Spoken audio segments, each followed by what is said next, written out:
So yun, shoutout, panibagong araw, panibagong vlog at short update lang. At yun, ayun ay araw ng Holy Wednesday, mahal na araw.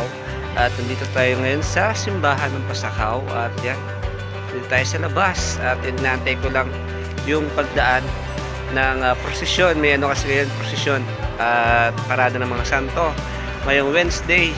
At yan, natapos pa lang ako magtindahan yung ating tindahan nandiyan sa labas. At yun guys, maraming salamat mga kaswerte. Shout out Ariel Daglanggam.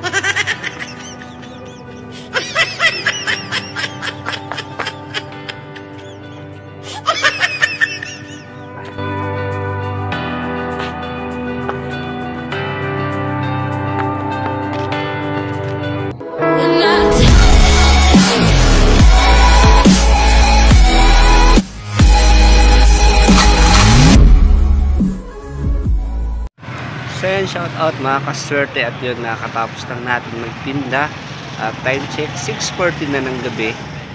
Tinantay na lang natin bumalik.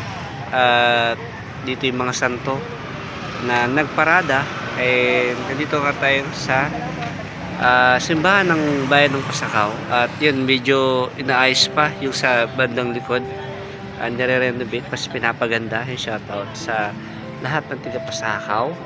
Yun guys, at shoutout din pala sa lahat ng suporta sa atin at naniniwala. Thank you so much po. So yun na nga, Holy Week na.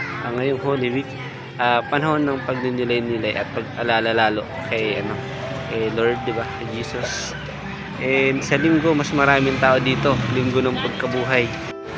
So yan, may point sa buhay natin na talagang dadating tayo sa point na yung mapipil natin na hirap, yung bang parang nakakapagod na, yung parang paulit-ulit na lang yung mga nangyayari.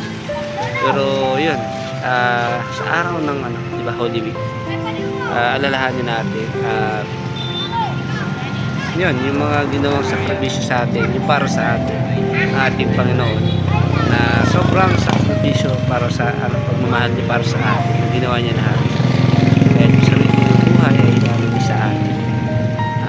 Yun, diba? Kaya tayo guys, laban lang. Pwede magpahinga pero bawal sumuko, sabi nga, pero yun. Pero nga, minsan di talaga maiwasan. Pero salamat dun sa mga tao na nagdadagdag gasolina sa atin, diba? Kumbaga, laban lang. Sino bang kalaban mo, ADR? Di, wala, yun nga, laban lang, diba? Laban lang sa kahit anong hamon ng buhay, kahit suko ka na, pero laban lang. Bawal sumuko, pero pwede kang sumuka. Ha? Anong connect? Happy birthday nga pala kay Ate Hello. Yun, happy birthday po Ate Hello.